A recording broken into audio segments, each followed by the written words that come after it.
the end result is that we have a system that will end up being run by corporations, and corporations will seek legitimacy by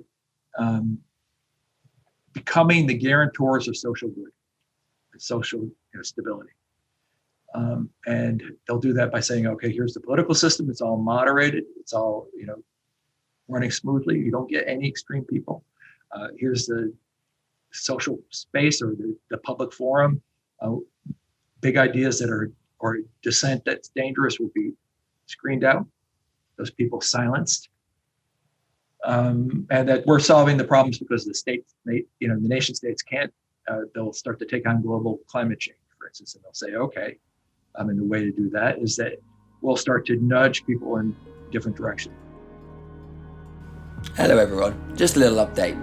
From September 15th, I'm going to be teaching a class with my good friend Andrew Sweeney at the Maniphesto Media Academy, a new online learning platform that we're experimenting with for men.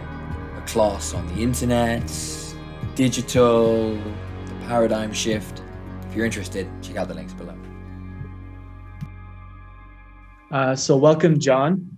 John, we wanted to start off by asking you about something that we're very interested in this podcast. So we're very keen on this idea that we can have a say on designing our own environments, and by doing so, designing also our informational environments, having an attitude of curation towards them, and therefore even aspire to design senses of truth, of morality, of our own perception. And as you know, which is sort of your expertise, and it's kind of becoming more and more clear at a mainstream level, truth production is today also sort of a military act, especially in the context of irregular warfare. I wonder if we could start by getting some of your comments on this idea, right? That truth production is a military act, or rather that there are interventions being made to skew truth and truths. Okay. The military and nations have had, been engaged in psychological warfare for years, forever. It goes all the way back to the early stages of warfare. We saw it, developed during the Cold War. It was primarily, where the Cold War was fought is in the information space. Now we're into a world where nation states are declining in importance, and we're starting to see a struggle between people and different ideas online.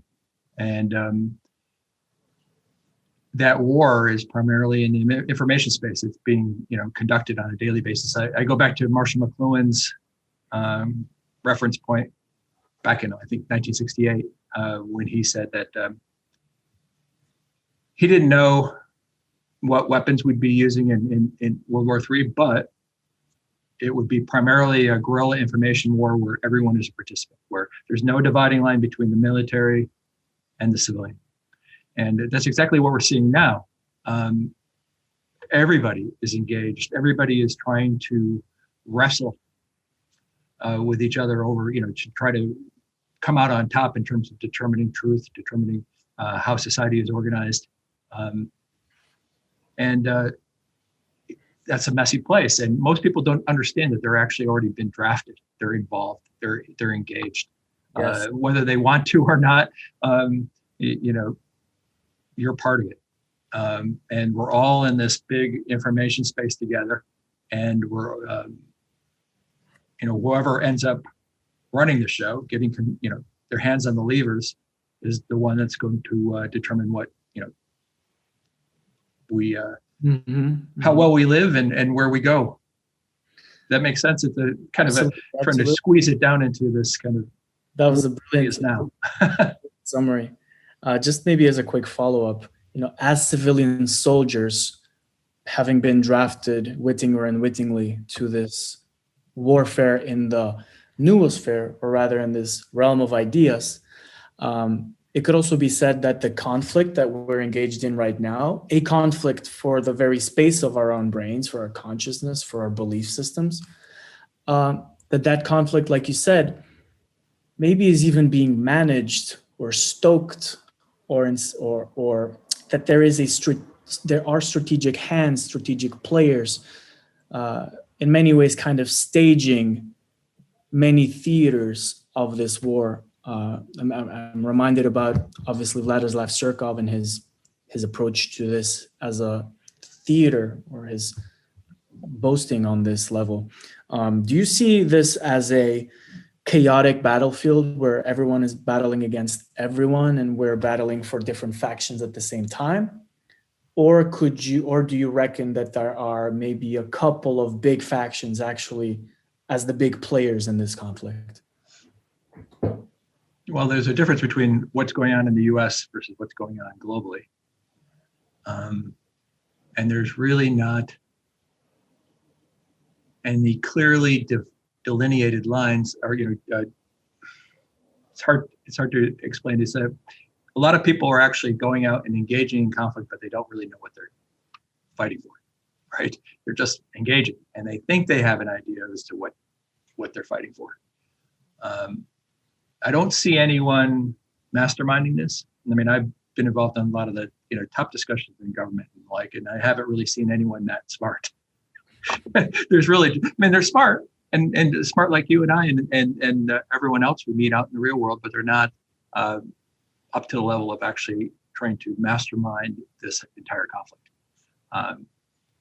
They're as lost as we are. In fact, often because of the way the bureaucracy works, they're even more limited than we are. Living outside of the bureaucracy and being able to do what we want. If anything, maybe the people at the corporations have more of a control over this longer term. Right. So, in a couple of reports, I tried to, kind of look at what we're actually fighting over and trying to get the, 40, 50, 60 year time horizon. Kind of like, after the printing press hit, which is kind of the technological shock that's equivalent to what we're experiencing right now, it slammed into the universal church. It slammed into feudalism, a world where nobody could own land unless you had the right DNA and you were connected to the right people. It was very structured, very stationary. And here comes the printing press, and there's millions of pamphlets all over Europe, and things were changing and things were moving. But lots of different experiments going on in that kind of fractured political landscape in Europe at the time.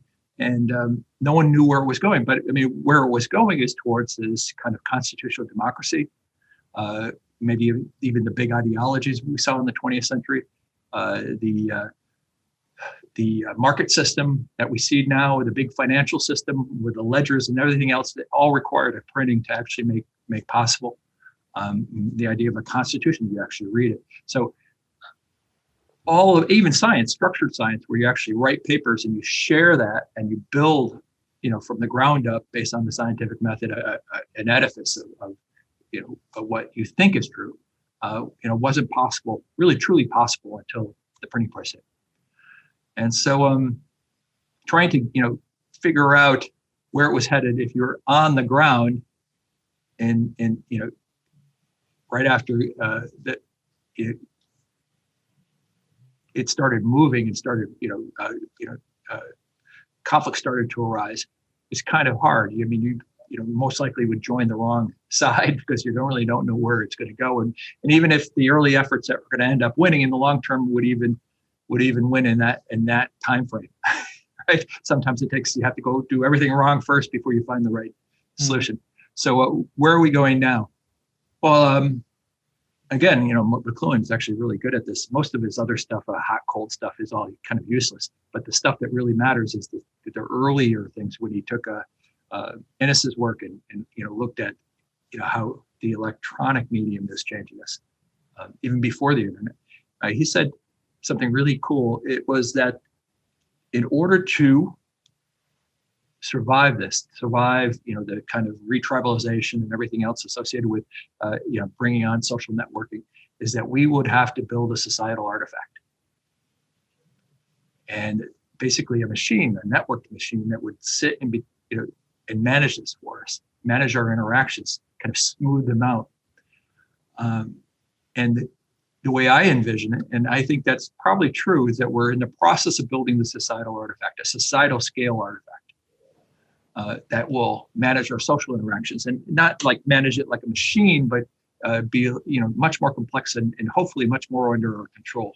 And the funny thing is that AI, and most people think of AI going towards AGI, artificial general intelligence and smarts that are similar to the way we think and trying to exceed that.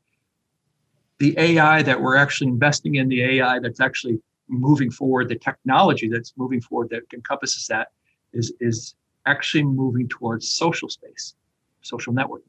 It's where the billions are being spent. It's the AIs, the biggest AIs in the world. They have the most data. The amount of data correlates very strongly with the quality of the AI. And there are the AIs that we interact with on the most, almost a daily basis. 3.5-4 billion of us interact with these AIs. AI is actually not an independent intelligence. It's actually the intelligence that sits in the space between us. It lives off our data. It's a symbiotic. It's a symbiont. And then hopefully that will be, one of the good versions of symbiosis, right? not like a something that will leech off us, but that would actually enhance us and make us better. And that we can construct that.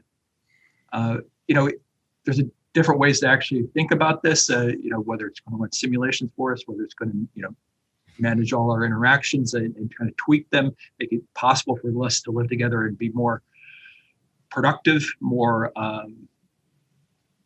cooperative when it's important, and more able to express dissent in a positive way. Mm-hmm. So that's a big idea. And so we're seeing the fight is over who controls the initial conditions, who controls the settings for that artifact. And that's a huge fight. That's all the marbles, because that's global scale. Maybe everybody except for China, and they're going down the wrong path, obviously, right now. But China and the rest of us. Yes. And you've sketched like a couple of scenarios, I know, in your work. Like you talk about like the China scenario, which is a central bureaucracy running all of the AIs in that precisely that social credit style model. Then there's the Russia style model that you've talked about, which is more a sense of a small power elite being involved in keeping everybody in so much chaos and discord and disorder that no meaningful agency in opposition will be able to form. Right. And then there's potentially whatever potentiality exists outside of these two poles, where there is something like meaningful political agency from more than just a very select minority who happen to be sitting on top of the AI pyramids, I guess. And so something that like I'm wondering about at the moment is, what does political agency look like in that possible future? Like where instead of, say, political parties functioning as mechanisms whereby human values can be funneled into a bureaucracy that then makes decisions, how values might be, I guess, intersubjectively funneled into decision-making structures in a Right. more decentralized way. Right. So what we see is that there's different social decision-making systems out there, right? There's the market-based system. There's the bureaucratic hierarchical system. There's the tribal system, and each has their own uses. I mean, we use the market to allocate resources. We discover information. We use the bureaucracy to mobilize resources and get big projects done, to provide structure. And then we have the tribal, which provides a cohesion factor. And each of these structures have problems. I mean, if they're left alone, they can actually do incredible damage. A society that's dominated by a market is a couple people at the top with everything and everyone else is impoverished. That's happened plenty of times, and mostly in ancient history and forward. Terrible, terrible states, impossible places to live. Bureaucracies, as we saw in the 20th century, they have no moral compass. They can go boom into, they can automate and accelerate horrible stuff and mobilize resources to kill millions. And then you have the tribal system, the kind of nationalism that can be mobilized again in the wrong way. You can get that selective empathy going. You can use it incorrectly. Now up till now, we've found ways to use each of these social decision-making systems to compensate for the other's weakness. We use market-based decision-making to elect people to run the government bureaucracy, and which then sets the rules for the market system, which then encompasses, within that market system, we have corporate bureaucracies interacting, right? And then we kind of tie it all together up till now in these nation states. They kind of provided a cohesion and a protective kind of wrapper around it. That cohesion is important because that kind of tribal cohesion means that you and I can trust I can trust what you're saying. When you have some information that you've discovered and you share, I have a basic level of trust. I might not agree with it, but I trust you at a basic level, unless you kind of, radically destroyed your reputation. But on the whole, people just trust each other and are willing to work together.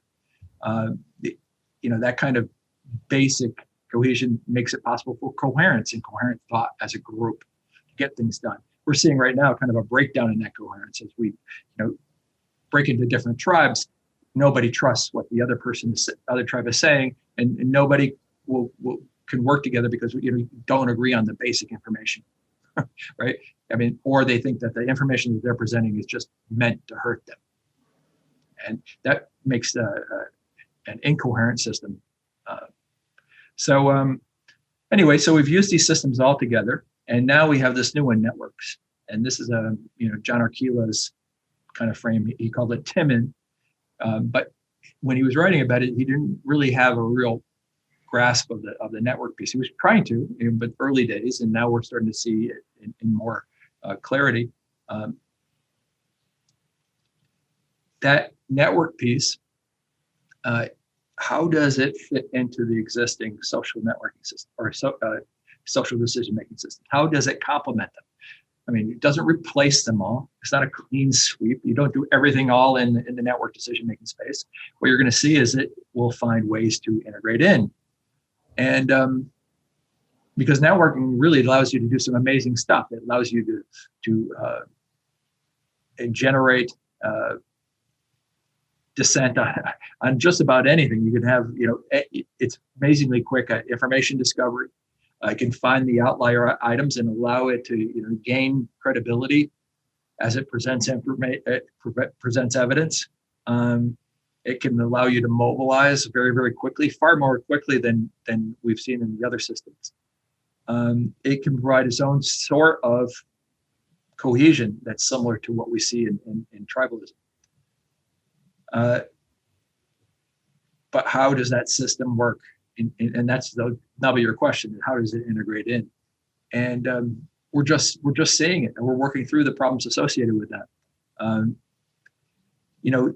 Things like it's going to require rethinking basic stuff about like the economy. How do you build an economy that works more like a network than the system we have now, where you are forced to kind of work with that economy because of geography, but you don't have any true stake in it.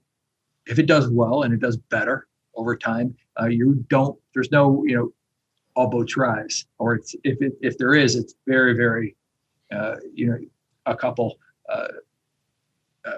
orders removed in terms of its effect on you. A network system, something maybe out of crypto, and the crypto kind of experience gives us an insight into this, is that if you participate in an economy where you throw all your transactions and everything you do, and that's kind of the base plane, as you do that, as you do transactions on that system, as you do work, as you do things that actually make it improve in value, if you own an equity stake in that, and a positive equity, not the kind of like equity, all outcomes are the same, which is not the real value of equity. Equity is owning a stake in the system. Is that as that goes up, you go up. So if we had the U.S. economy went up fourfold since 20 years ago, no one felt that. Everyone felt, it feels like, it's in this separate system. They don't have a stake in it. And the result of that is that you have people, oh, why should I vax? Why should I do this or that? I mean, I'm not a part of this. This isn't, something that's benefiting me really. I'm not part of this whole. I don't have that. I don't have any stake in that. So we can, see how there's ways of integrating in this kind of networking in a positive way that gets people moving in the right direction and utilizing all the elements that we currently have in a positive way. Sure. Like, it reminds me, like, where I have a lot of interest and kind of work at the moment as well, is at these layer of maybe trying to figure out how to do networked tribes well, as opposed to them being in-group, out-group, low relationship kind of entities that just form around like who the enemy is. So it's the racists or it's the woke people. And we all kind of tweet each other, and there's this kind of ability to say, you're part of my tribe, you're part of my tribe. But there's not really physical relationality. There's not really economies and exchange between these people. Whereas like I'm working here in Europe in the European men's movement, and we've got a bunch of basically guys who are like, well, we're a bit confused and fed up with what's going on. Like, let's at least get together and try to explore on a very low local, but digital local level, what it means to be men and what it means to be doing business and what it means to be going out into sexual relationships in this environment. And also what it means to kind of be building kind of institutions from the ground up again. Right. And I guess one of the projects that I'm curious, like, if you have any insight into this from your time working about being in the military or seeing these kind of networks emerge in other areas of the world, in conflict zones, is like, what are practices that work well and what are practices to avoid in terms of like trying to pull together new social units? Right. Well, I mean, it's hard right now because kind of at the national level, we have these sprawling open source tribal structures. On the left, see, kind of anti-everything, anti-racism, anti-colonialism, anti-sexism, anti-whatever. And that is structured there. And then there's kind of anti-woke, anti-Americans, things like that. It's like on the right, or against whatever they said. And these structures are formed, around this idea that I can't define what I'm for. I can only define what I'm against. So we're in this kind of world where we don't have any common ground for developing a view of the world. We don't, for what's right and wrong, for how to solve things. Everyone is riffing to a certain extent. There's no common moral structure that you have to say, okay, you are all part of that. Everyone has their own. And so you can see it, like, for instance, if you'd ask like somebody on the left, what is justice? I mean, spell out exactly what the world would look like. Justice. They couldn't do it. I mean, if somebody tried to do that, everybody else in the room who had up to that moment supported them would be against them. And everyone has their own view. Everyone has their own riff. What you can agree on, and what's easier to agree on, is who the target is, who the enemy is, and defining them, and then building up set of descriptors and a pattern of conduct and behavior that you're against. Now that dominates the landscape right now. That's both sides are trying to gain the dominant position so they can actually influence the social networking companies and the tech companies and get them to institute and build into the infrastructure their view of the world. And is, one is looking for a very lockdown version of the world, and the other one is looking for a very kind of open, anything goes version with few restrictions. One thing about the American right that a lot of people get wrong is that it's different than the European right. You ever hear Tom Wolfe say, specter of fascism is always falling over the United States and lands on Europe? Well, in the U.S., it's the right is always more against any centralized structures, against any kind of centralized control. The idea of sovereign citizens and people who are, aren't beholden to the government is kind of, it's not what you see in the rest of the world in terms of what people normally think in terms of the hard right viewpoints. That's more centralized, more culturally focused, more cohesive. This is who we are.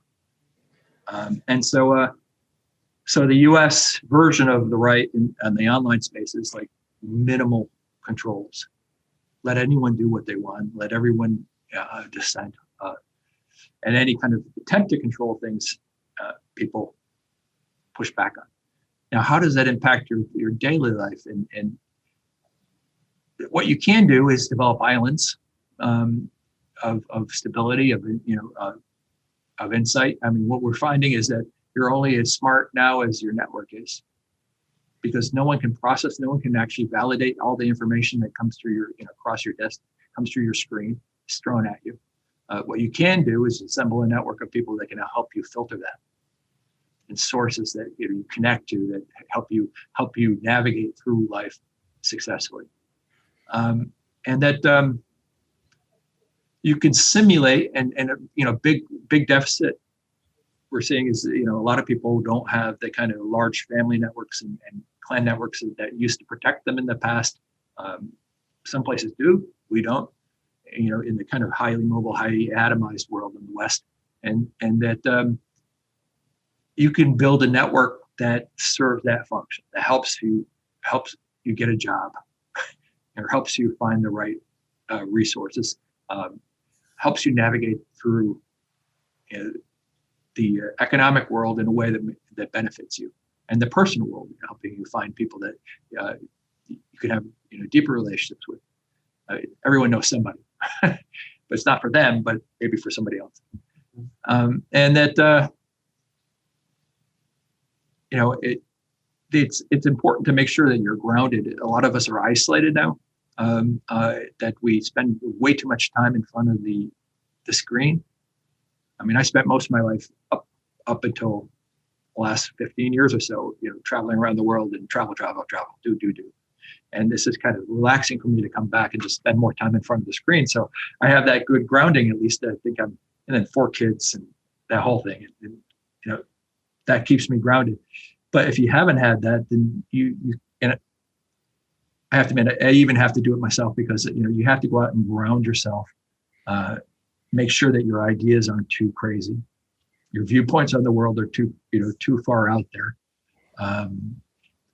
Because it's easy to go off on tangents when you're online, right? There's so much information, so much, things are moving so quickly. There's so many patterns that want to suck you in to kind of a polarized view of the world, that you constantly have to kind of reach out and touch people and interact with good friends and good networks in order to make sure that you don't go nutty, go insane, and not in the kind of blah, blah, blah, but just you develop viewpoints and ways of looking at the world that aren't beneficial to you or the people around you.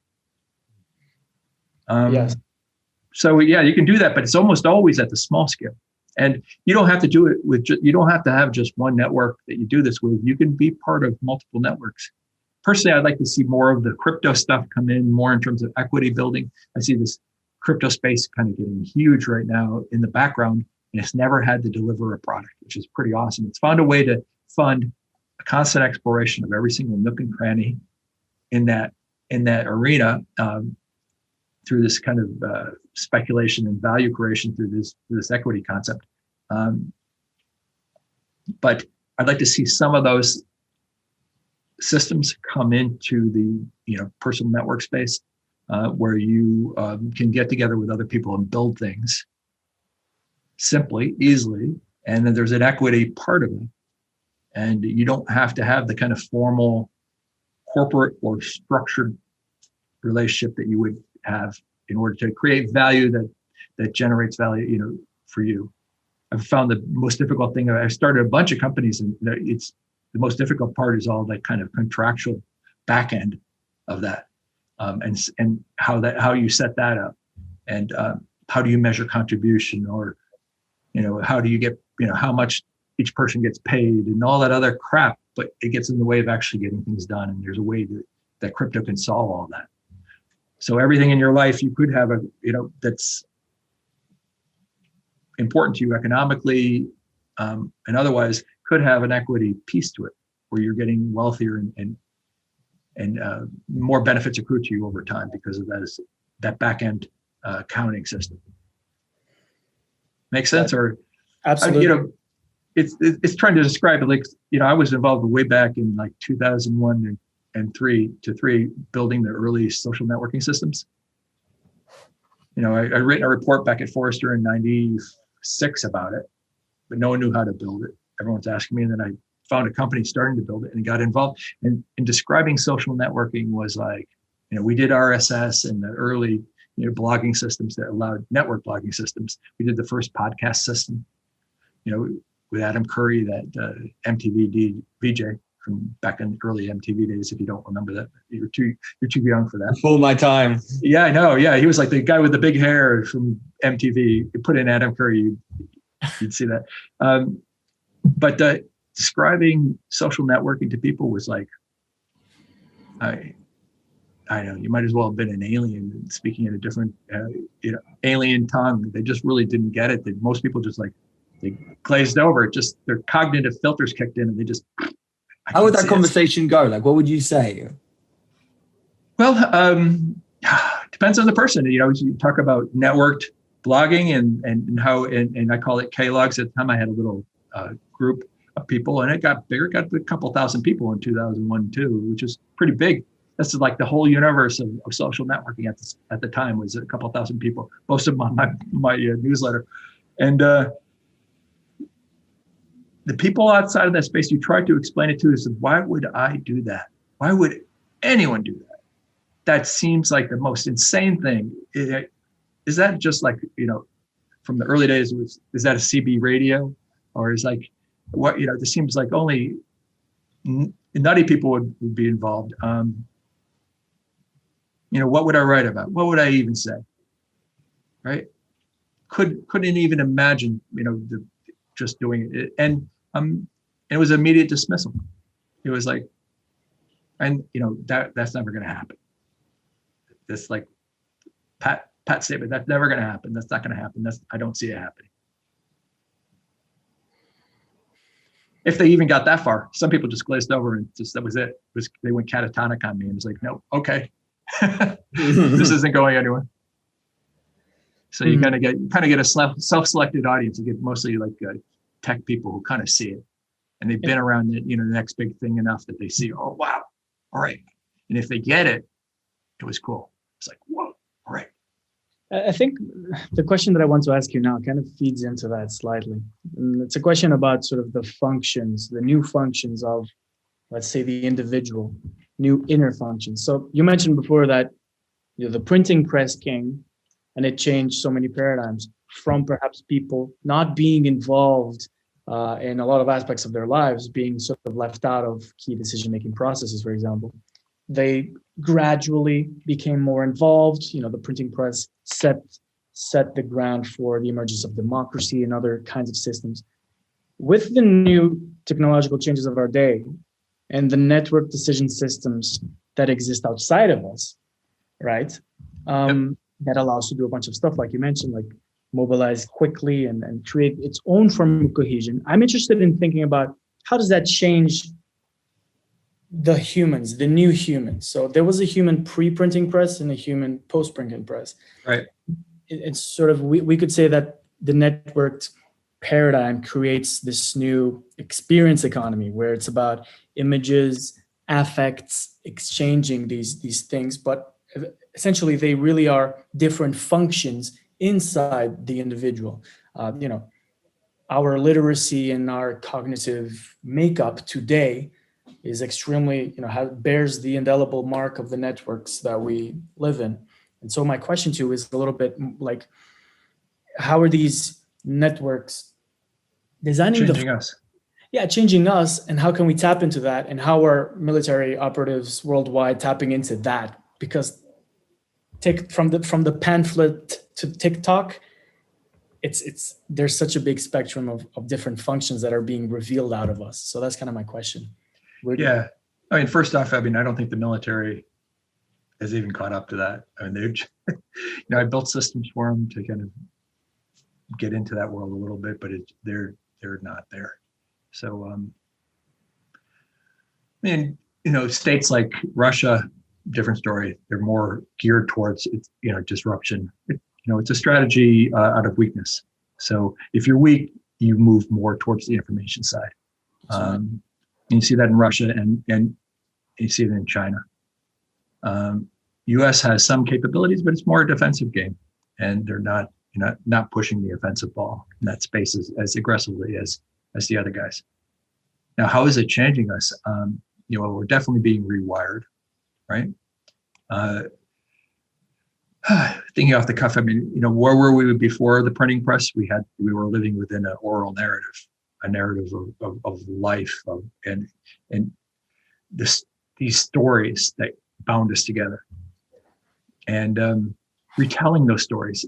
Were like, that's how knowledge was passed down. That's how cohesion was passed down. Is people were passing these narratives from one order to the next. And they were necessary. They were part of religious ritual and everything else. And we were, attaching ourselves to these narratives, and they carried us along. And important, cultural information was contained in them. Like, for instance, the mysteries of Demeter and another, it's important information on how to actually plant crops, right? Mm-hmm. That carried, imagine trying to solve the problem of carrying information, cultural information across generations. Hey, if you can't really write it down, or it would be lost almost immediately. A story wouldn't be enough, and you actually take the story and you attach rituals to it, and it has to be exact.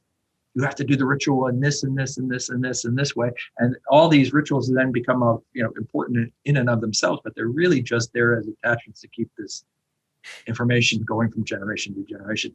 Then we have books, and it blows it all apart. You can start printing books, and that information now can go across generations in a flash. And we started to move towards this kind of separate. I read in isolation. You only read for yourself for the most part. You're not part of this narrative, and that you can create these narratives that then transcend space and time, and we can have multiple narratives, and it changed the structure of where we're at. And now we're having this kind of network thinking. We're not thinking in isolation anymore. We're thinking as part of a network, and it's not part of a single narrative, even though some people would like this, kind of force us into these narrative structures. These narratives are maybe the ones that are trying to force us into, or look more like patterns. Bunches of, the extreme versions would look like conspiracy patterns, because the jumps between the nodes of information are not tenable if you actually look at them hard. Mm-hmm. But they're trying to force us into these patterns that would tie us together. So if you agree with the pattern, then you're part of our network. We think in terms of networks because we can't process all this information. It's too much of a torrent, that we need this extra help to do that for us. But doing pattern matching all the time. At the very, very base level, is that when you go from reading and the long time periods between different bouts of reading, and then the time you have to formulate your thoughts to a world where the information is popping in like Twitter, pump, pump, pump, pump, pump, pump, pump, pump. It's too much. You can't process. You can't even read your own Twitter feed. It's too much to even read it even quick or scan it. You can really just scan it at a very high level and look for bits of information that actually fit a pattern. So we're starting to move towards a kind of a pattern matching mentality.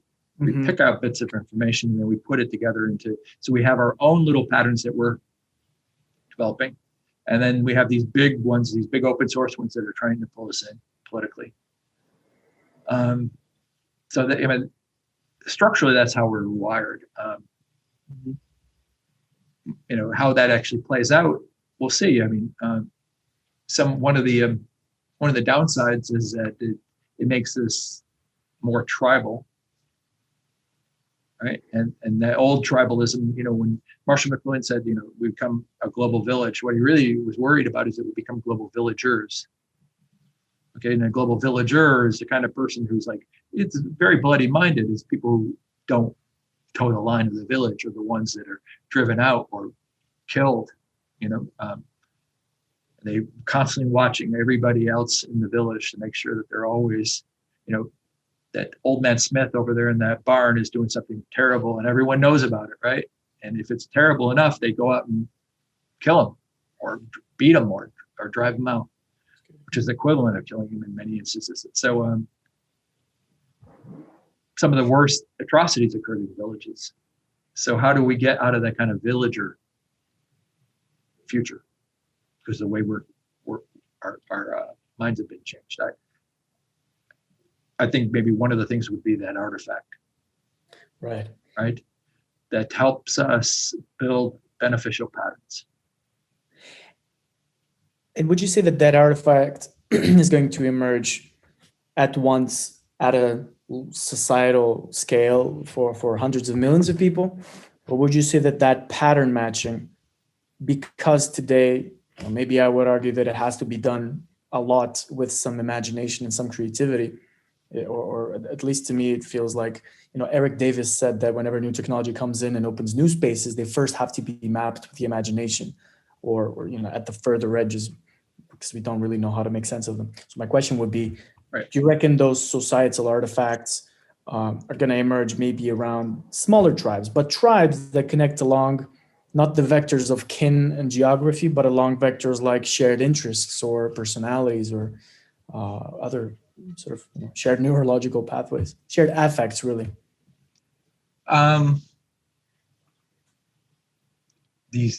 Some of the dominant artifacts could start from a very small group, right? So look at Facebook, right? Started as a small network at Harvard, and then it attracted Stanford, added other colleges on the Ivy League, and went up, up, up, up, up, up, up.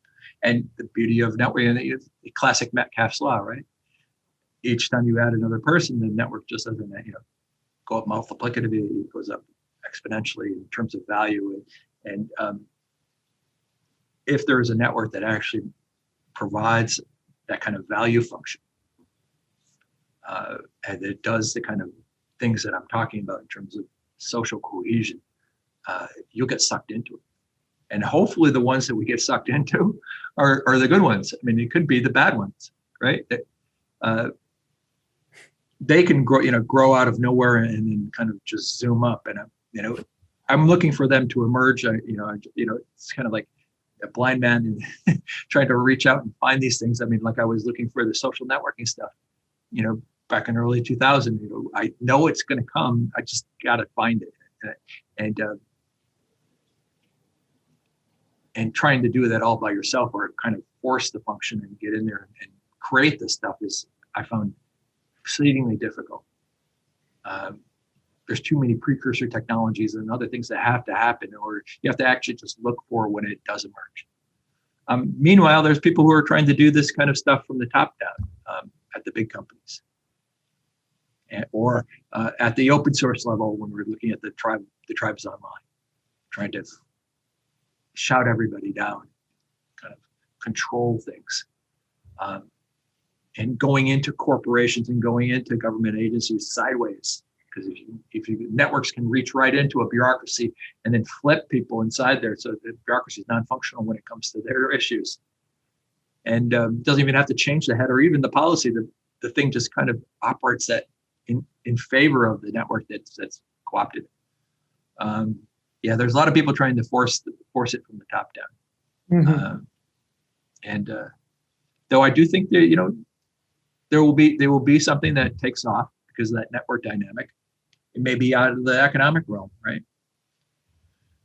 Like that alternative economy I'm talking about is like, I do more transactions on this system because every transaction I do increases the value of that system, and that as that system becomes more valuable, I become more wealthy. I become better off. And then I start adding other systems to it, social systems and other things that I'm doing, and plop it into this thing, and that turns into something that is constantly increasing my well-being. So finance or economics may be the way into this, the way they're changing this. What do you go looking for when you're like, you said you've got your eyes out for some of these networks, and perhaps some of the uglier ones, as well as perhaps some of the more constructive ones? Like, what's your antenna picking up on? Oh, well, I've been talking about it. Okay. Right. So, my last report was on, the rise of corporations, and kind of corporate power. As the nation state's declining in power, it's hollowing out. It's lost control of its borders. It's lost control of its market system. It's lost control of its finance system. It's lost control of the messaging internally. It's lost people flows, everything, information flow. It's hollow compared to where it was in the Cold War. It's a different world. And that hollowness means that all you get out of the big nation states are helicopter money. Not even package. They don't even put it in a program anymore. They just drop money on people. And military response, militarization of police, anti-extremism, more kind of oppressive technique, kind of amplified. That's all it seems to be able to deliver. And it's also the nation state, as a system, is proving incapable of actually solving these kind of complex problems that come in from the global system. There's too many moving parts, and it lasts too long. And we started off with 9/11 and terrorism, and that was just like caused stupid stuff like the Iraq War. I mean, Iraq had nothing to do with 9/11. In fact, it created opportunities for that initial problem to even get worse with ISIS. And then we have the financial crisis, which then had reverberation around the world, and it still does. And it's still, none of the stuff was fixed. And now we have COVID, and that's having a long-term effect that's probably never going to go away like the previous two. So you're getting this kind of accumulative kind of failure again and again and again, and everyone's failing. All the big nation states are failing. And in order to maintain cohesion domestically in the US, what we're seeing is that they're relying on corporations to do it for them. And I started writing in 2018 about, that was the year it kind of shifted, where they started giving power to corporations to kind of maintain social stability. And which is like a classic military op, stability ops, stab ops. But corporations were running. And I think corporations were critical in defeating Trump in 2020. People are looking at the election stuff, but that's just stupid. If there were any kind of, and there was obviously at the social networking space, in the social networking space, that could have driven 5-10% of the returns towards or against. Just shifting that, just even slightly, and getting him off the center stage, and then kicking him off the network entirely, making him totally unviable as a candidate, and then wiping out alternative networks and saying to everybody that you can't build an alternative network that can challenge us. You have to live by our rules, and they kicked off Parler. And then there was these counter-extremism efforts out of the White House, and these were all like going out onto the networks, and the networks were trying to gather information on people, start monitoring the blogs and monitoring the posts of military and federal personnel, looking for extremists, mostly right wing. In fact, almost exclusively out right wing. It doesn't look at left wing extremism, and just start to layer on a lot of corporate led oppression technologies. And now we have the more recent ones where they're starting to, go after COVID dissent. Anyone who's anti-vax, anyone who even expresses anything on that spectrum, any dissent against government policy is now considered as misinformation. Dissent against the government's narrative is disinformation, but corporations are the ones that are taking care of it, and they're looking to create kind of a system that even the White House advocated. I can't even believe they said it. They wanted to, if somebody's kicked off one platform, they wanted to kick them off all platforms to carry through. So that kind of system shows that, corporations are getting all this power. They demonstrated to the world that no one's above them. I mean, they kick a seated U.S. president off their systems and no one will do anything. So they can do it to any global leader. And given that most places around the world, the percentage of information they get from these social networks is higher than even in the U.S. That's an important thing. Now that anyone who actually tries to challenge them from the political space can suddenly just lose their primary or lose their seat in the next election, and find that the messages that they're trying to get out blunted and not going anywhere. I wonder why.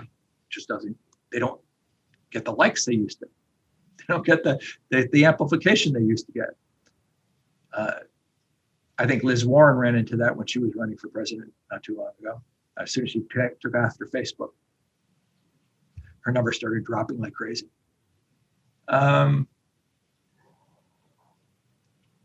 So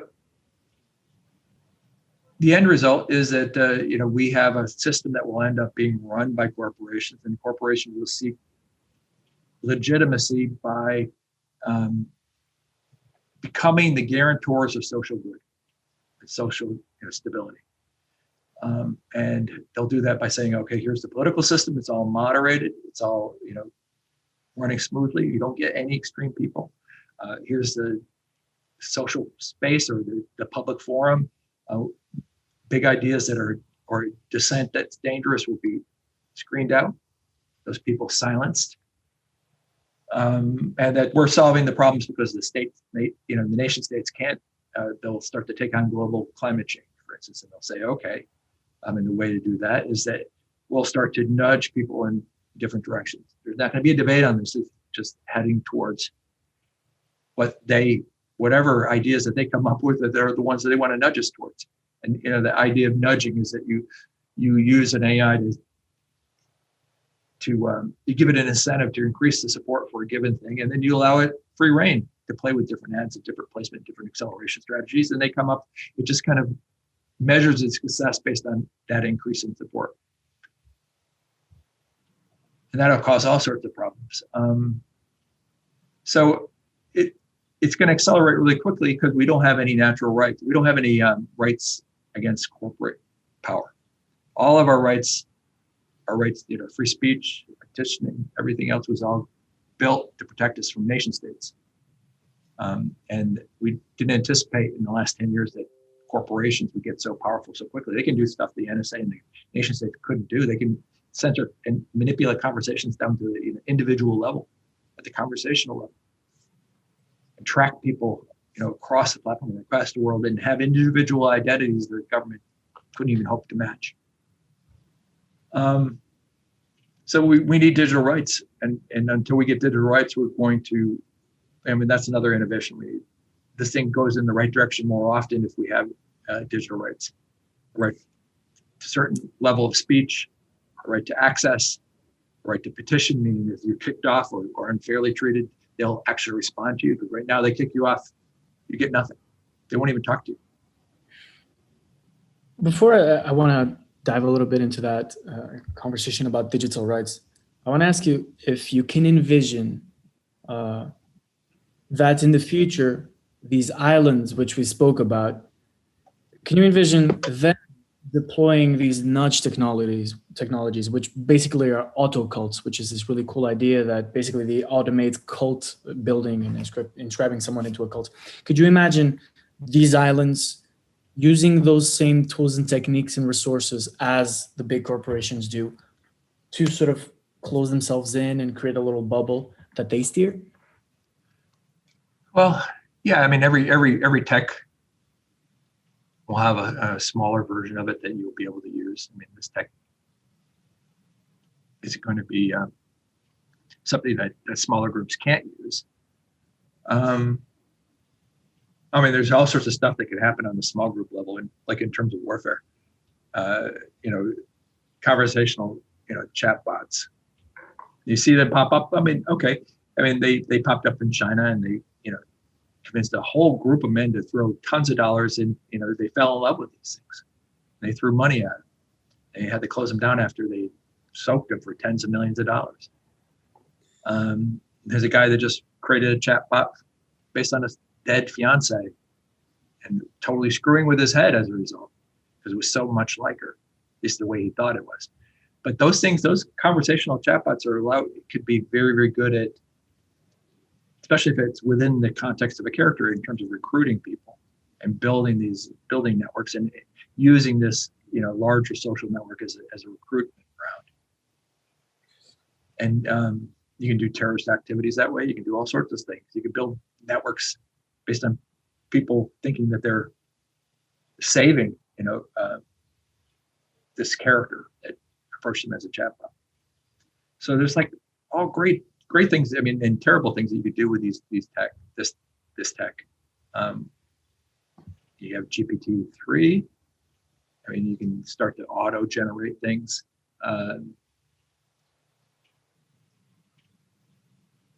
That folded into a chatbot will be pretty interesting. And that, yeah, I mean, thing is if you're a small group, accelerating it too much gets you in trouble, gets you kind of noticed. Right. Right. And that's, what we saw with, Parler is they got too big and it became a competitor, nuisance, and they cut it off. They no more cloud for you, no more email, and no more SMS, and no more anything, no more financial accounts, and no transaction processing. You're done. Everybody go to Russia, and only on the Russian systems. That means that you're going to be tiny as a result. Can you remain small and use this tech to your advantage? Sure. The more encryption we have, the better, more protected we are. That again is coming out of crypto, right? So it's like, of course, it's like built into that. If we're going to see more of that, then it's going to come out of there. The nation states have been pretty good at preventing people from getting the encryption they need to protect themselves. They don't want it to become ubiquitous because it makes their job harder, and they'd have to buy more hardware. Things would become opaque, and they'd have black spots in their surveillance networks. But the downside is that it means all the information we have is more easily hacked and accessed. So there's a whole industry now of people who actually just make our lives hell because they are trying to break into our systems. I don't know if I answered your question correctly, but yeah, more or less, because I guess what I was searching for, and you did allude to that, was the potential impact that small groups might have, or rather, how would they fare in a landscape that is completely and hegemonically dominated by these corporations, especially on the field of what Owen mentioned a while ago, which is the field of the mental, of truth purveyance, of discourse imposition. Can these islands create these sort of mimetic insurrections where all of a sudden there's a different belief system there spreading like wildfire out even under the hegemony of perhaps? Yeah, I think one of our blind spots is we tend to always try to think in terms of something that will spread to everybody. Yeah. Right. Everybody's going to adopt. And we tend to try to build tech or do things that will go. I don't think that necessarily has to be the case. How that operates, how that kind of growth operates in the future depends on the system you live in. So if you live in Russia, if you get too wealthy, they'll hit you on the head and take their stake, right? Because that's a cross-holding of the elite who run the system, make a ton of stuff. You have power, they want a piece of that, or you get crushed. And then in China is if you get too big of your threat, you're not an insider, you're done. In the US and probably potentially even the global system that comes out of that, if it continues to lock down, if it's like very, very focused on anything that isn't in the kind of established pattern or narrative, and say a small group does challenge that, they'll be squeezed out, right? Just seen as misinformation or bad code that has to be erased. So that system, I think, I call it the long night. If we have these systems that are constantly any kind of dissent, any kind of thing, something that's new, something that comes out of left field, alternative views, everything gets crushed. And it's all this kind of dominant patterns and dominance of those who are at the top of the network. And it's possible, to dominate from a very small position. Even the robotics makes military dominance, physical dominance possible. The more roboticized, the smarter those robots are. That allows a small group to control mass military force without actually even having to recruit the bodies that we used to have to recruit to fill out an army. I think maybe if you want to get your head around maybe the new paradigm or a paradigm that may squeak out, is start to think in terms of you read Bruce Sterling's The Schismatrix? No, I've met him once. Okay, yeah.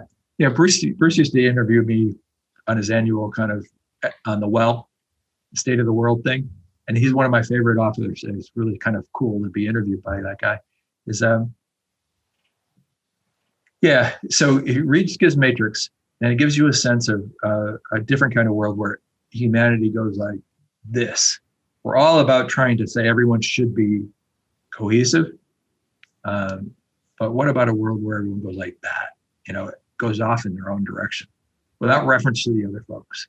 Small groups, boom, we're going to become extremely different. We can leverage technology to go any direction we want. Mm-hmm. Big groups, whatever, there might be some battles on the edges of that, but they're moving so fast and becoming so different so quickly that there's 1,000 different directions and a million different directions you could take. And and the longer that persists, the more difference there is genetically, technologically, culturally. It becomes a gulf between the two. Yeah. So it really is, we create our own aliens. We become all aliens to each other, true aliens in the sense that we haven't ever experienced them since the species diverged way back when. Speciation almost, that is correct. Right? Oh yeah, if you add enough cultural shift, you add enough sensory shift, AR modifications, you add enough biological shift through DNA manipulation. We're talking now with mRNA, you can start to express different proteins that will allow your body to move in different directions. Or even like the people who get vaccinated are in a different space than everybody else, right? Because all the other new mRNA vaccines are going to start rolling out, and they're for everything: staph, tetanus, bum, one after another. And the more you don't, you're almost a different person. You get sick, you walk into the hospital, the A and B, you're a walking petri dish if you don't go in. You hadn't had all these other things. One of the things, Owen, I guess you're already smiling because you know what I'm going to say. It is almost as if this balkanization or this extreme level of balkanization that we're discussing an atomization is like the concept of Peter Sloterdijk of the egosphere, which is this idea that we are so atomized in like capitalism that we each live in our self-contained bubbles. And it could be the case that accelerating that, maybe first at a mental level, but then at a speculative level, using biological alteration technologies and all those things that you mentioned. But I guess I wanted to get your thoughts on the idea that these egospheres may well be designs. So maybe within the market will precipitate such variability, such variation of these immense possibilities of individual expression, Right. that it's going to become so diverse that might that be a way to undermine the hegemony of the long night? Is that maybe possible? Do you see any possibilities in that for creative expression, or like what would be your thoughts on maybe steering some of those threads of speciation, so to speak? Yeah, the extreme individualism that we saw at the end of the 20th century going into now, I think that's more of an artifact of the old printing world as it's impacted by the kind of this new electronic world. And I don't think it's really truly viable. I think maybe small groups will probably be more viable than individuals. And that as individuals, you're going to be part of larger structures, and you have a certain amount of room to vary until you run up against their boundaries. But they're going to be in everything you do, and everyone's going to be judging. Right? You might have more room of maybe in a Russian system, but if you get powerful or you do something interesting, they'll want a piece, right? And in China, if you don't fit the old Confucian structure and model, then you're out. And they have a structure of society that should be, or is their ideal, and that's what they're trying to use this system to kind of force everybody into. As an individual, I don't think you can get enough power. You can disrupt, but if they're in everything you're doing, man, I don't know. I don't think you can. As a group, cleave off.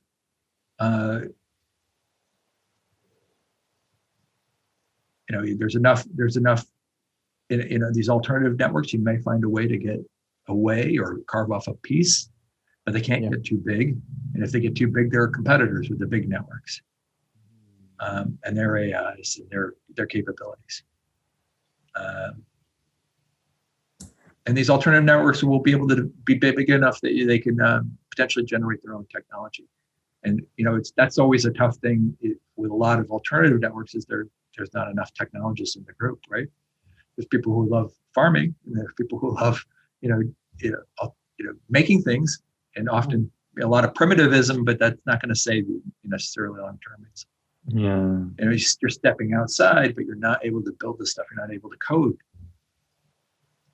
I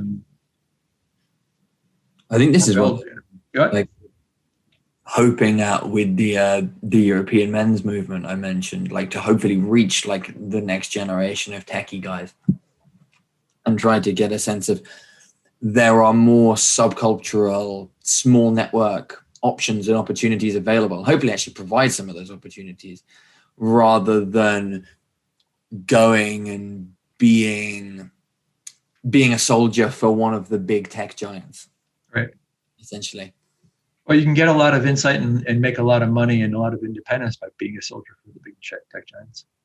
That's true. Or the big Wall Street firms or whatever. But there's a big brain drain right now going out of the Wall Street firms to crypto. You make more money faster and do more interesting stuff, get more independence. What do you need? You could make a couple million and you start building tech. You never have to worry about money again. Depends on your lifestyle. If you have a big lifestyle, then it's more than that. But so it's good to have a diversity of talent in the group. It's always good to have some level of technical acumen, though, whether it's in financial systems or crypto or just generic programming to build things, or mechanical or electrical engineering, able to work on everything from robots to other systems, microgrids. Can't do it, if you take too much of a primitivist approach, And I think all of the movements that you were talking about the men's movement, it has appeal to that group. Just have to be packaged in the right way, because these guys are isolated, and sitting behind their screens. There's a way to actually motivate them in a positive way that doesn't involve just shit posting. Right? Absolutely. And doesn't lead them into just like, on the one hand, being lonely. Nihilistic. Yeah, nihilistic. And lonely. Being like getting pulled off into fascism or the alt-right and just wanting to swing their will across the world. Right. There's some kind of healthy middle way. And there's a lot of the techie guys are going to be in that zone.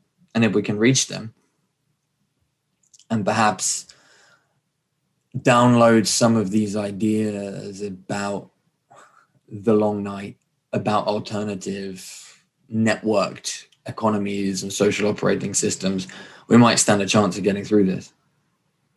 That's kind of where my game and my play is at the moment. Yep. Yeah, crafting a message that actually attracts them. And then building things that are interesting, that add value to the group, add value to the network that you're creating. And that requires, there's a physical touch, and there's the kind of emotional connection you have with the group. It's a ability to actually have it yield tangible results, to help each other, make it mutually beneficial, and have it, a positive direction that where it helps the people that are falling behind. That's all generic things that actually have to be done to create a healthy group. Absolutely. As well as then bringing in just the art and the storytelling side as well. I've always been fascinated. I was a heavy metal kid ever since I was 13 or so. I grew my hair long and started dressing black and going to these concerts and having this sense of, well, whatever's going on in the mainstream, fuck that, because there's this invisible world that has its own identity and its own aesthetic and its own music that is alive. And unfortunately, it's kind of nihilistic and lacks the world building skills. So it just becomes an aesthetic phenomenon. Right. But stitching the two together and being able to produce something like Daniel would say, a kind of designed ontology or performed ontology that is tech literate, but also just beautiful and artistic, and gets artists turned on as much as it does tech nerds. Right. So I don't know how to do that. No, nor do I. This is yeah. Now I'm just riffing. I'm saying this is what making maybe a bridge here. Surkov, he wrote this article called, I think, America Burns or America Sings, and I think you must be familiar with it, John, where he takes this 5-Finger Death Punch song and uses it and its lyrics to kind of boast with a little bravado about what he's doing to America. Basically, the lyrics are basically saying fuck to a series of institutions that compose the value system of the United States and of the West. And by taking these lyrics, and he was pointing at them saying, look, we are manipulating your consciousness and you don't even know what to do about it. Or there's this famous sentence that Surkov said about that. I don't know to what extent this is just bravado, or there's actually a level of being creative with the disruption. But I guess that, just to complement what Owen said, to disrupt the truth purveyance institutions of any given society is, to me, key. The church had to change when the printing press came heavily. When the Industrial Revolution came, we had academies instead of churches, and we had governments instead of kings. So now we have networks.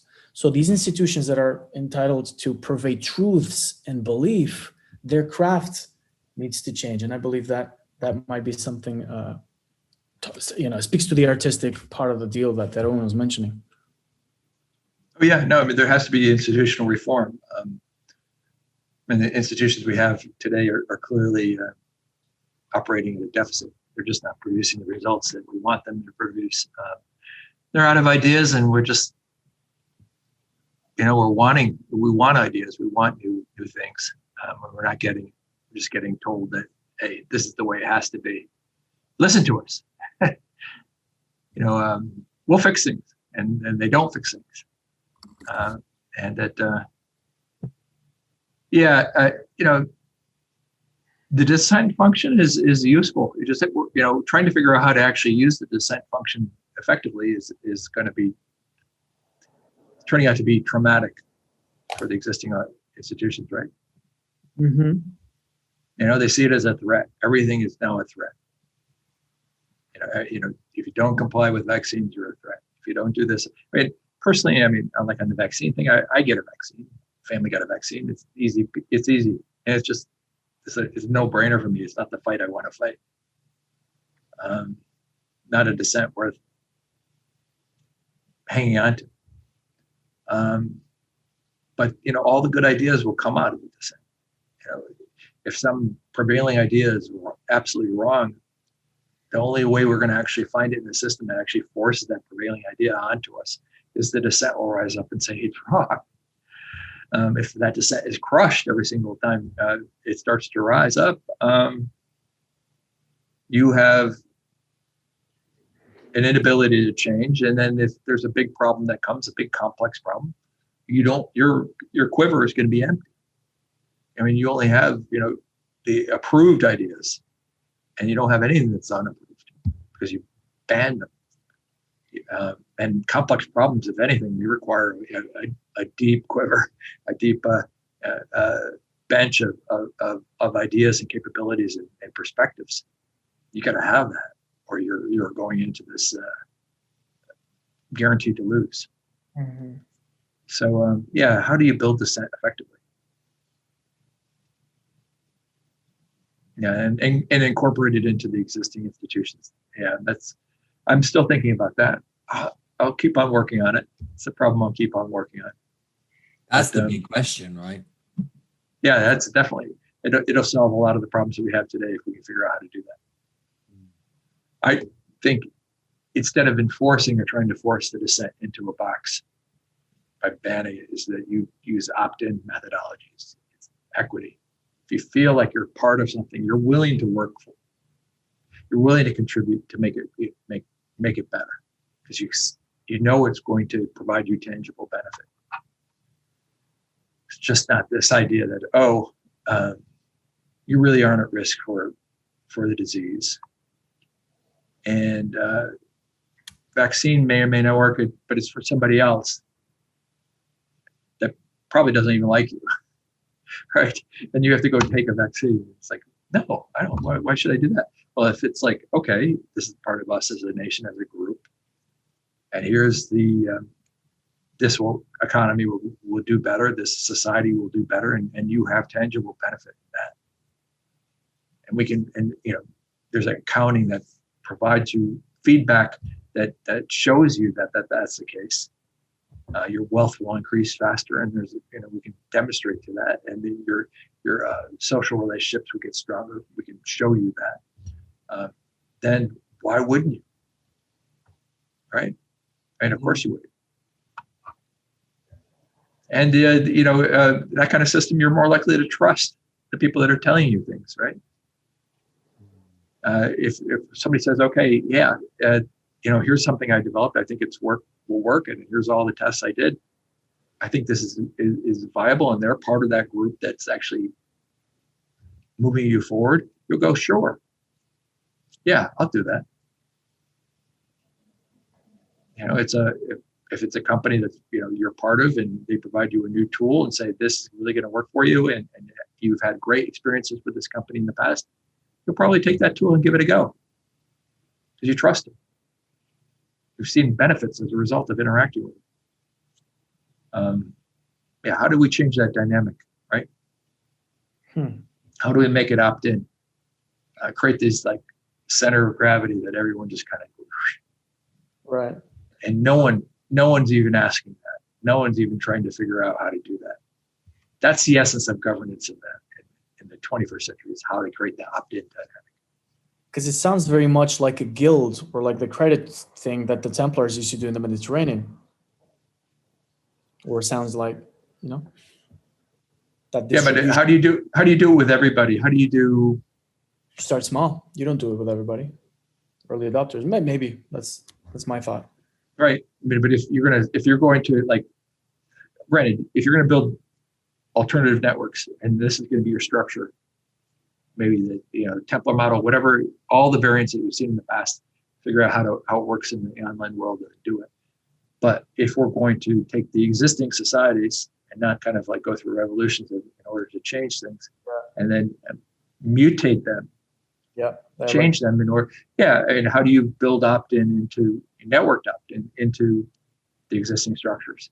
That's a big question, right. and without having to kill a lot of people in the process, or having a lot of people die in the process, because these wars tend to be chaotic. Girard says that there's probably two ways to deal with mimetic rivalry. One is to kill scapegoats, which is what we don't want. And the other one is to expand to new territories. And those today might be only available via technology and the new vistas that they open up. So I guess that the answer will be precisely, what that's not completely true. There's also the having the religion that binds people together and prevents the scapegoating. Right. Expansion. Okay. So maybe excluding that opportunity, I guess that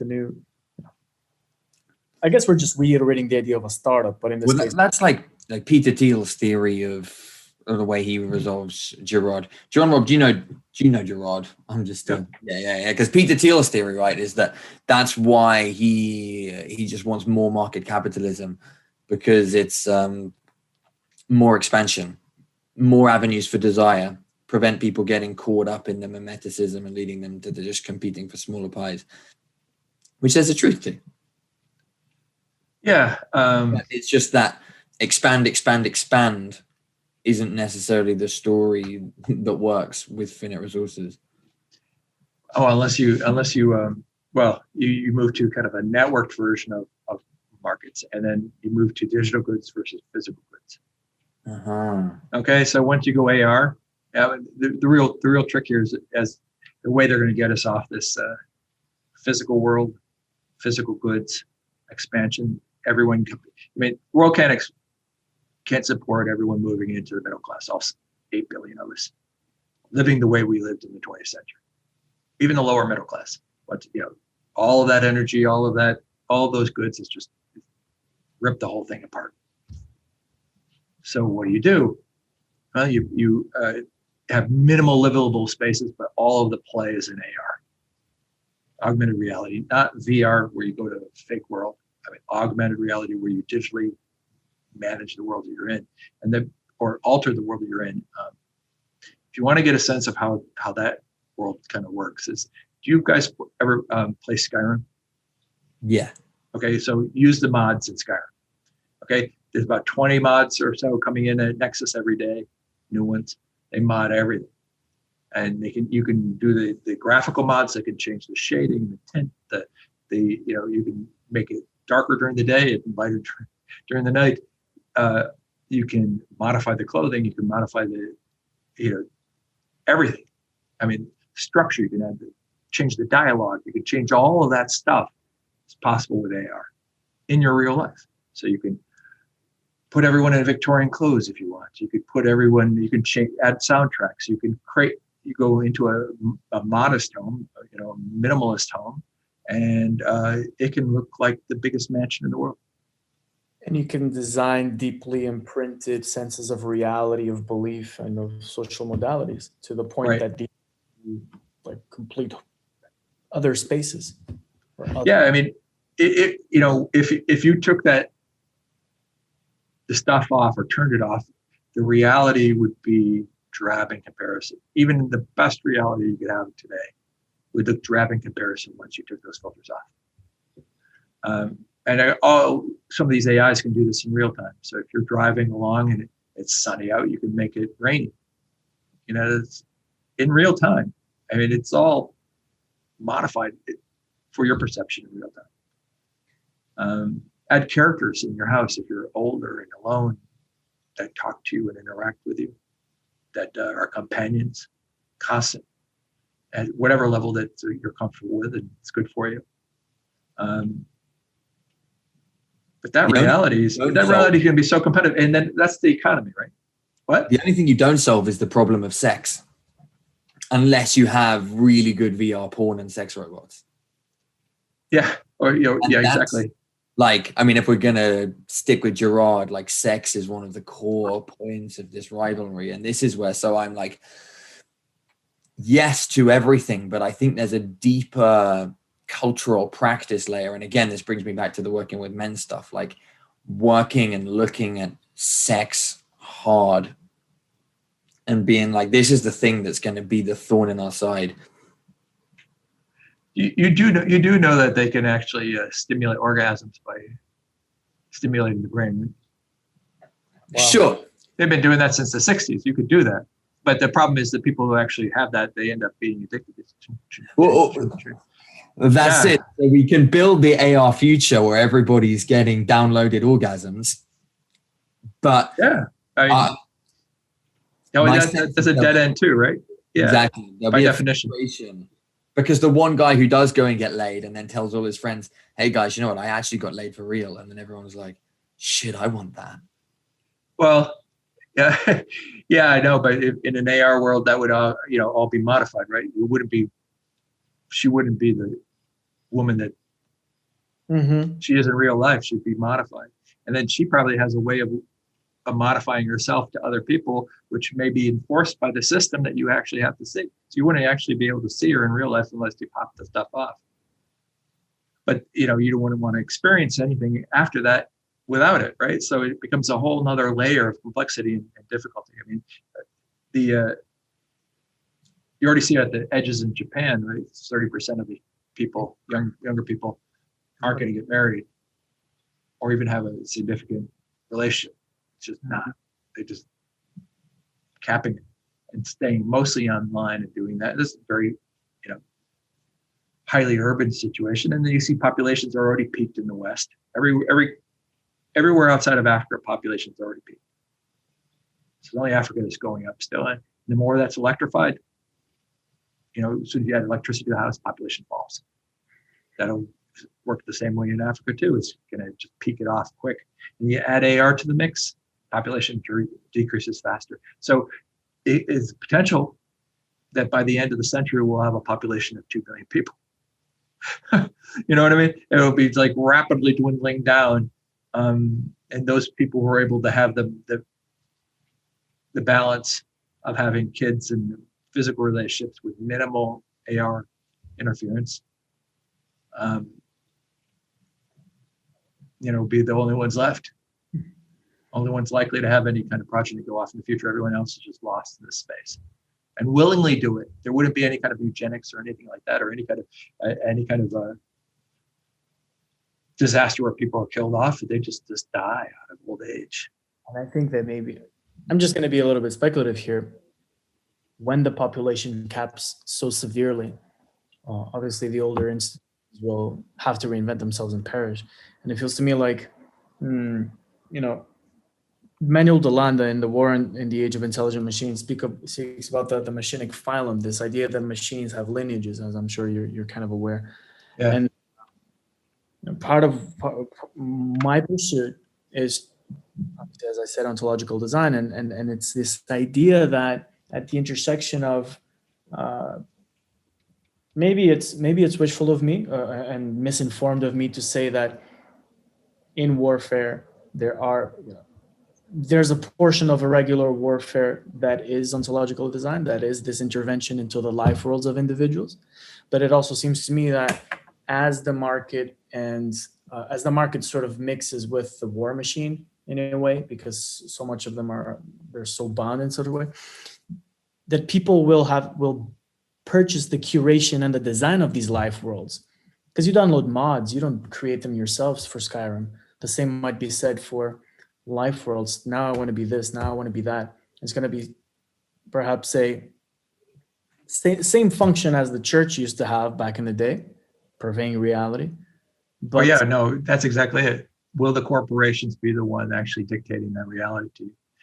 Will they have a closed system like Apple has with their phone and say, okay, this is our version, we have multiple versions of reality, but these are going to be closely curated. Yes.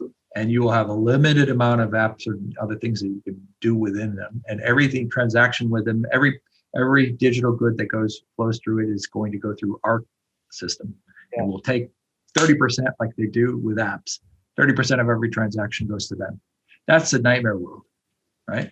Because then they start applying rules and morality or whatever based on whoever's co-opted the corporation, and they dictated to everybody. I mean, and limitations on what you can do and what has to happen. An open world, on the other hand, something that comes out of the open space, is that there's mods that go through the roof. They go everywhere. They do everything, right? No limits to that. And I think that's probably the space that we're probably going to be able to find more of a balance longer term. If we can get into that, there will be people who will figure out how to live with it effectively. Personally, I tend to think in terms of using it more as a tool to become more productive, more capable, learn more faster. If I do learn something, I can capture it and share it. All right, rather than the kind of masturbatory kind of element of it, right? Because I mean, drugs were kind of your self-masturbation of a sort, or masturbation of a sort, and then a lot of VR will be that way.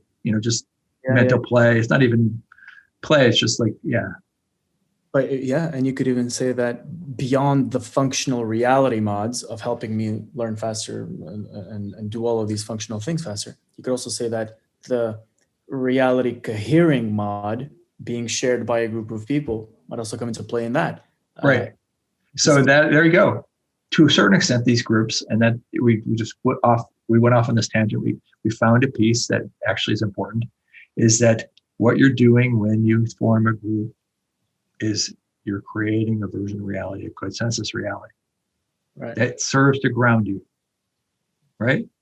And that consensus reality is important to have, and it's more explicit when you get to AR, right? And you could even say visual and auditory and structural, and it impacts what people are wearing and what their reactions in the soundtrack. That consensus reality has some kind of very tangible aspects, but now it's a little less so. But yeah, you're building consensus reality that you can live with. As if it was a shared brain that sort of lives in the space between all these members of this group, where obviously, using the technologies that we already have today, it can basically use every group's inputs and digital life, feed it into a self-learning social artifact at the small scale. All of a sudden, you have a guild, but 2.0. Or you have a tribe, like the old style tribe, except instead of the natural world as the range in which they operate, you have this virtual world, this online world, this information world that you're traveling within and succeeding and defeating enemies and surviving. Right? And you just mentioned something. The traveling and the nomad aspect, I think, is important because these hypothetical mods, I wouldn't think that they'd exist in a pre-designed world. Rather, they're like these little arcs that can navigate the chaos of the epistemic fields out there by mimicking what the tribe did in the past, in the same way that the nomadic tribe would look at their environment and see the storms and that's the storm god, and they would try to make sense via imagination and ritual and these very human, very Paleolithic biological resources. So what we do today in the wild landscapes of the internet sphere, in the networked world. Right. Yeah. I mean, you could definitely travel everywhere. You can go. as a group, Right. to better hunting grounds and better environments. You can take on larger foes together, and then retreat away and move on to other things. It's a powerful way of looking at it, and that's the small group. I mean, it's not the big group. It's not the you can become a part of a tribal coalition, but these bigger kind of patterns here that we have now are these big tribal confederations are really crude. Not anything you actually should spend much time with. Just focus on the smaller group that gets you through the day and gets you through the week and gets you through the year, and then makes your life a success long term. Values over enemies.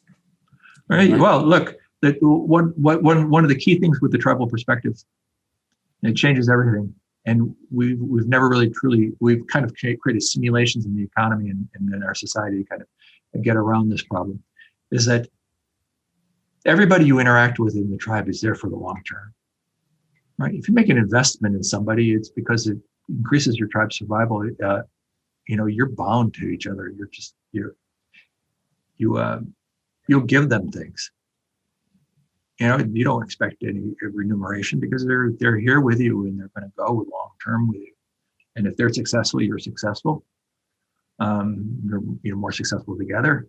And that's a kind of a gifting economy. And it's like, if I have extra, you have extra, or you can use it. Go ahead, please. On and on and on. Then when we started trading outside of our group, we bartered. We did that. The transaction has to be equal value. That's when tribes did that. It was only with enemies, right? You only had to have a transaction that cleared is with somebody who you didn't trust and you thought was an enemy, but you can achieve some level of mutual benefit. And then we scaled that, because we didn't have any systems to do that kind of accounting or actually provide that kind of tribal internal structure externally through legal systems and through contractual systems and through market systems and pricing and things like this. These things are all artificial ways of getting around the problems associated with going outside of the tribal group. Yeah. Way of establishing that trust and that kind of long-term feeling, but you never quite get there. Can you get there inside a group? What? Simulacra of kin. Yeah. Yep. Fictive kinship. Right. Can you create fictive kinship? I'm in this for the long term with you. You got to be sure about this person, even if it turns out bad, though. It's not completely bad necessarily. That there's some benefit from it. I don't know. How can you do that? Can you create that kind of, I'm investing in you because I'm with you on this long term. I'm, willing to share what I've ever has as extra. Thinking in terms of, can you do it? Can you run a gifting economy inside your group and it makes sense? And if you can't, why can't you? That's an interesting question. I tend to do this with my neighbors and stuff. If I have extra stuff, here you go. Here you go. I give stuff away all constantly. I don't need all that stuff. Or people come visit. Oh yeah, take this. Want this book here, right? And those are usually people that are going to be around for a long while. So that's the problem with many of the new creative forms of crypto, or some that I've been involved with, like holochain and all that. There's a latent promise in there that they can create this. Yeah, they see it's that artificial creation of that. How do you get around the tribal deficit, right, in life? And how do you can you use technology to work around that and still achieve the scale? Well, maybe you can, right? You can do certain things, like maybe you have some opt-in at a national scale, but really the only thing may work is on a smaller tribal level. Where there's that level of time investment. Well, there is more. Yeah, it's more time investment. And if there are technologies that allow you to scale it, it will be something that affects the Dunbar number, right? right? So it would be something that goes, okay, I can see a group up to 140 people, but how do you get beyond that? How do you get a level of trust or knowledge of people that goes beyond the 140? If there's a tech that solves that, I haven't seen it yet. That you can get up to 1,400 and still have that level of trust, or you can get the 140,000 and still have it. Can you? But there is possibly a way to do that. And I think that comes back to that original thing we were talking about, the AIs as intermediaries, as that interstitial tissue, that mediation layer that watches what we do and then modifies it and then makes it easier for us to trust people. And I don't know how to do that, but I have a feeling that it might be there, might be possible. We did it once. It's weird, right? It's like we're trying to do history again. Right. Yeah. We got this far and then we invented digital and then it's back to stage one. Yeah. Well, we have all these, we built all these workarounds in society to scale society. How to go from, the small group that we really cracked that nut. We figured out the small group perfectly well. I mean, it was the tribe is the cockroach of history. It's there since the beginning of when we were human. We started thinking about time. Yeah, 98% of our history as human beings was spent in tribes. And then we have this last little bit that goes, woo! It's scalable. I mean, we're all indigenous, right? That's the truth. The truth of the matter is just we have this little layer of scalable social structures that we've experienced and we have some history with, some a little bit more than others. But in the larger scheme of things, it's just a tiny bit of our biological history, our legacy. And then how do we get that back? How do we get around all these workarounds, these kind of hacks? Do we do something better? Maybe go back to that original structure and improve on it. Yeah, that's pretty cool. Yeah, it'd be interesting to see if we can do it. Renovate the covenant we made 10,000 years ago with technology. Yeah. Well, I mean, we were always building technology, just at a slower rate. Yeah. And a slower, I mean, look at the arrowheads that predominated when the Americas were colonized initially by human beings coming in from Asia. The Clovis arrowheads. That was a technology that they found the same flint all across the North America. Percolated. Changed everything. Allowed them to take on the big beasts. Allowed them to take on they wiped out all of the major fauna in North America in 1,000 years. Killed them all. Just from a technological innovation. Up to that point, if they didn't have that, they would have all been preyed upon by bears that were as tall at the haunch as we were, we are tall. It is as if technology was giving us an offer we cannot refuse. Right. On one hand, you make a good covenant, you will have tremendous success. If you do not, you'll just be wiped out. And that's the covenant. That's the tree of evolution of technology and humans braided together. Right. We're on this ascent slope. We've been on this ascent slope since we stepped off the animal train. Animals are sideways. Evolution and other things go like this. It goes. Some offshoots are better. Your subgroup may be optimized for something that doesn't last. Right. You're gone. And then we got this technology ascent, and we are playing that out, and we're going and going and going. And there's people who want to say, okay, let's just stop. Let's stop going to up to space or doing this. And you can't stop. We're not built that way. And then we didn't. Who is actually steering? Are we steering or facilitating? Well, there's two constants since prehistory, right? There's the technology curve and population curve. The population curve is now peaked, right? Yes. We've hit the edge of the petri dish, and this is as much as it can go. And it's unlikely, given the kind of cultural factors that we're seeing develop now, that it will continue to see a population expansion. Yes. Okay, it's going to slow down.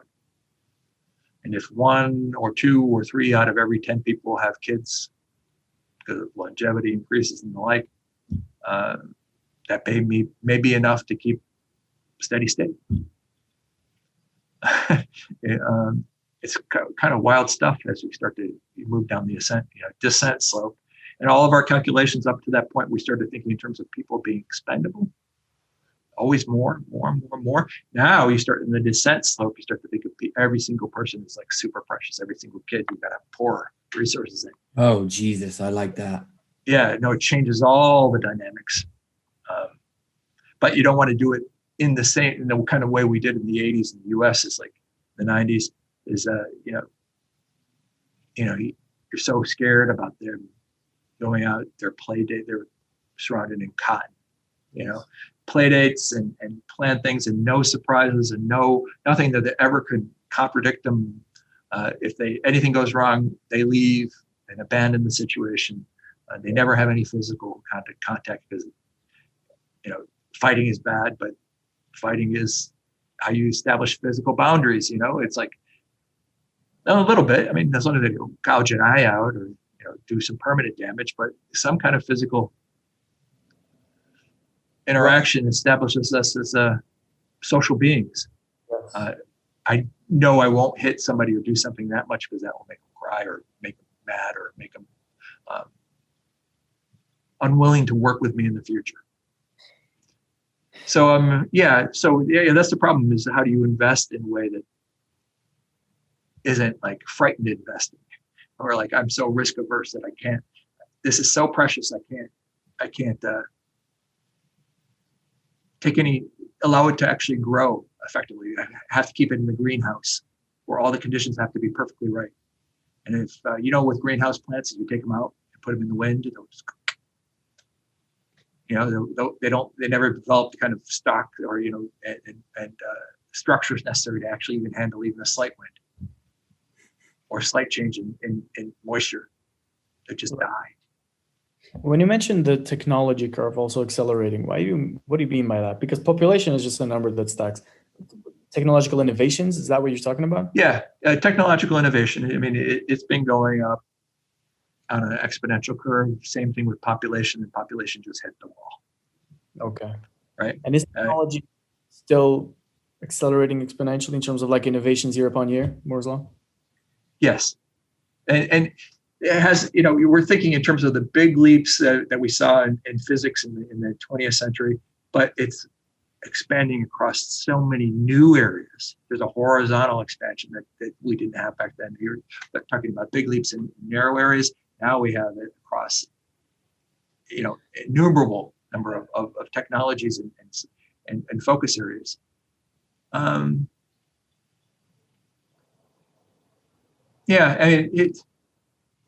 It's an interesting thing to watch that go. I mean, most people would measure, say, for instance, like going across travel and saying travel is not increasing because we used to go faster and faster and faster and faster, and we hit the jet plane. We didn't go to hypersonic jets.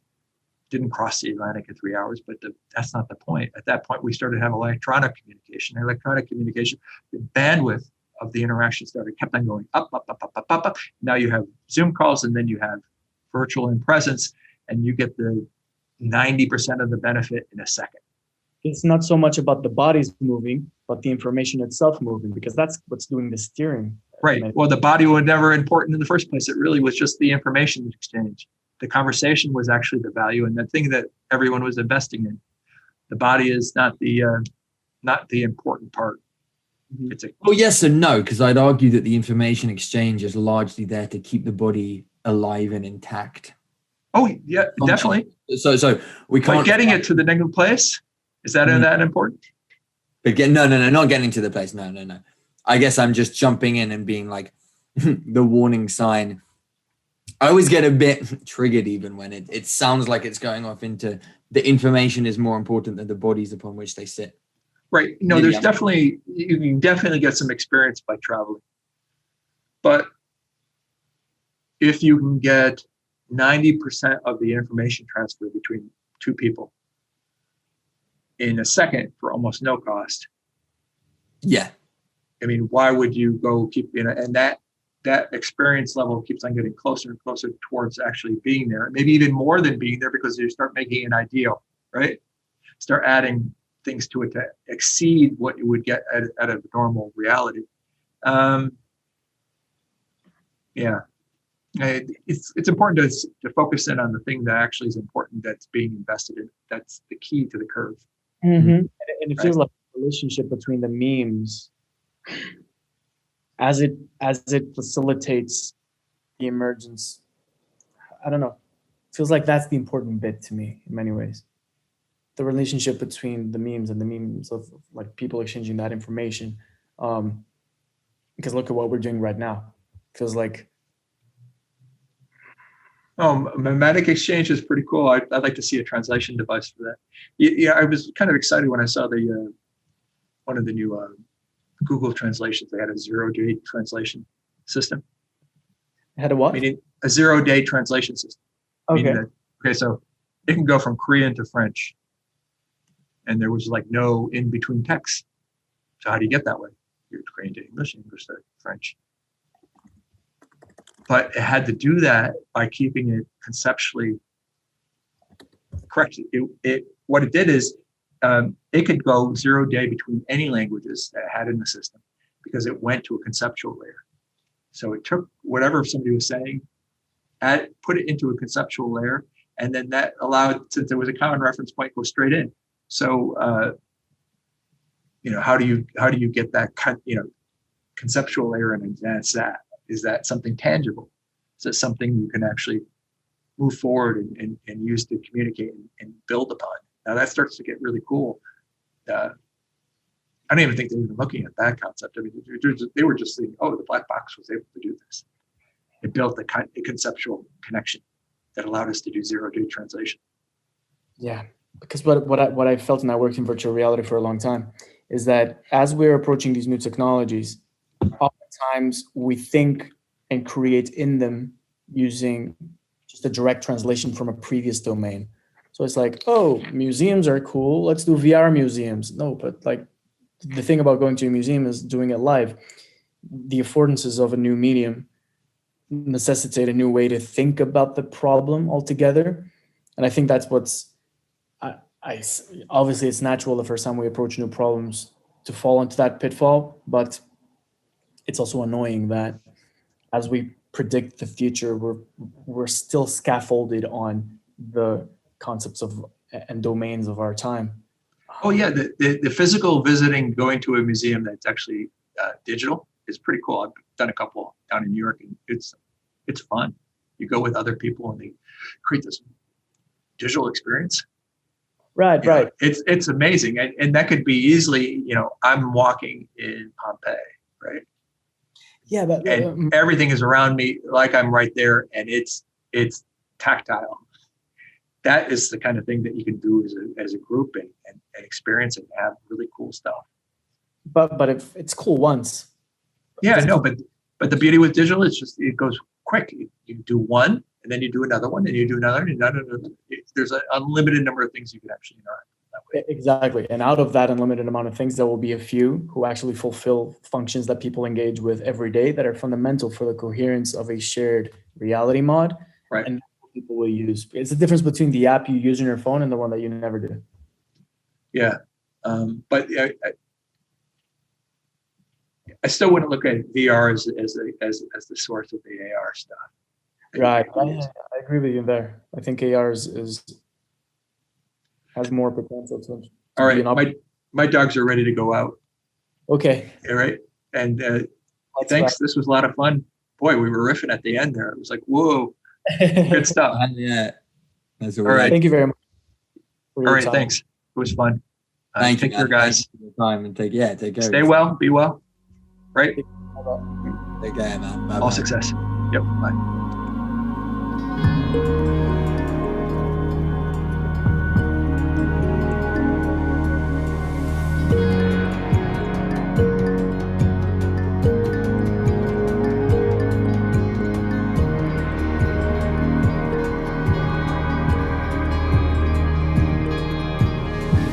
We hope you enjoyed the show.